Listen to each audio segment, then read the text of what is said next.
Nakaka-cause nga ba ng leukopenia ang isotretinoin? So guys, natag ako sa isang video ng patient na 'to. So nagkaroon siya ng leukopenia and basically sinisisi niya yung isotretinoin niya kung bakit siya nagkaroon ng leukopenia. So yan guys, yan ba yung gusto niyo? Si isotretinoin na ngayon, nandun na siya sa kanina ko pa siya kino-comfort, umiiyak na siya kasi siya na naman daw yung sinisisi.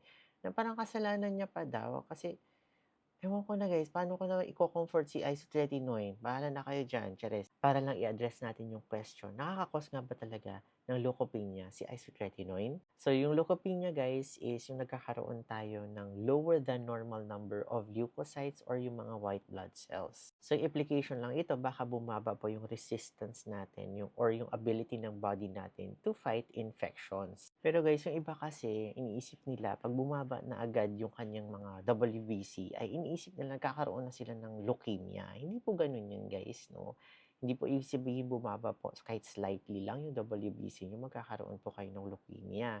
So yung leukemia guys, may mga genetic predisposition yan and may mga symptoms ang mga pasyente. And if nakita naman ng mga dermatologist ninyo or other doctors ninyo na medyo concerning yung lab results ninyo, i-refer naman kayo sa hematologist or yung mga respective na mga specialists na kailangan talagang makakita ng mga lab results ninyo and also ma-evaluate kayo further. So, wag po kayo mag-alala. So, may isang case guys na nagpakita, no, na may isang patient, nag-take po siya ng isotretinoin and nagkaroon po siya ng neutropenia and leukopenia. So, bumaba yung kanyang mga leukocytes or WBC and particularly yung kanyang mga neutrophils. Pero several months guys after stopping naman isotretinoin, nag-resolve naman yung condition niya. And also guys, may isang study na nagpakita wherein 90 patients who were taking isotretinoin at 0.5 mg per kilogram per day for 3 months, nakitaan ng significant decrease sa kanilang neutrophil at saka leukocyte count. So sa study na ito, nakita nila na yung pattern ng pagka-decrease ay related po sa dose. No? Kung tumataas po yung dose na tinitake ng isotretinoin,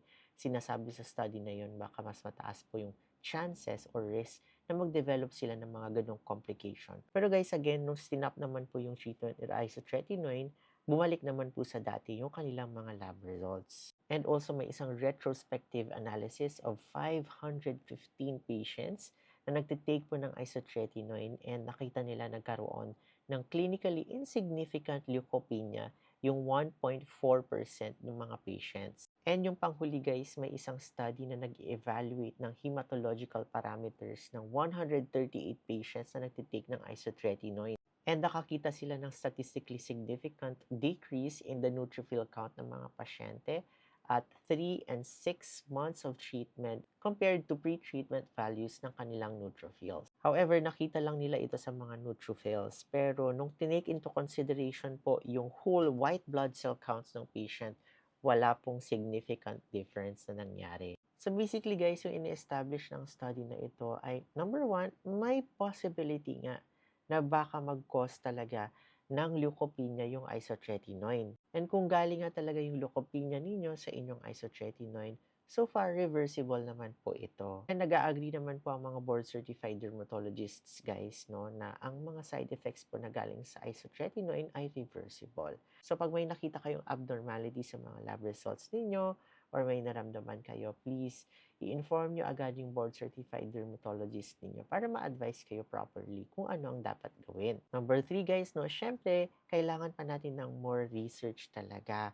para i-establish po talaga ang association between isotretinoin intake and leukopenia. Kasi guys, yung mga researches na na-mention ko, may mga limitations din po sila. Kagaya ng sample size, lack of control groups, variability in monitoring practices, and yung mga confounding factors, guys, no? So, usually yung mga studies na ganito, kailangan nating malaman kung may mga underlying medical conditions yung mga pasyente, if nagkaroon ba siya ng mga infections along the way, no? As he was taking isotretinoin, nagkaroon siya ng mga infections. And number 3, kung nag-take ba siya ng mga concurrent medications or mga supplements while taking isotretinoin. Kasi guys, yung mga minention ko po, no, pwede po silang mag-cause also ng leukopenia. Kaya medyo complicated po talaga yung attribution or medyo hindi ganun kasimple na ma-relate yung leukopenia sa pagte-take ng isotretinoin kasi marami pong factors na maaaring mag-contribute din sa pag-develop ng leukopenia. So in summary guys, yung leukopenia as a side effect of isotretinoin if ever man po is very uncommon. And if ever nagkaroon kayo ng leukopenia as a side effect of isotretinoin intake, it's usually very mild and also reversible at the same time. Kaya yung mga patients ko guys, if they decide to take isotretinoin, kailangan po talaga ng baseline laboratory examination and very strict regular laboratory measurements po to make sure that the patient is okay and smooth po yung magiging journey ng patients natin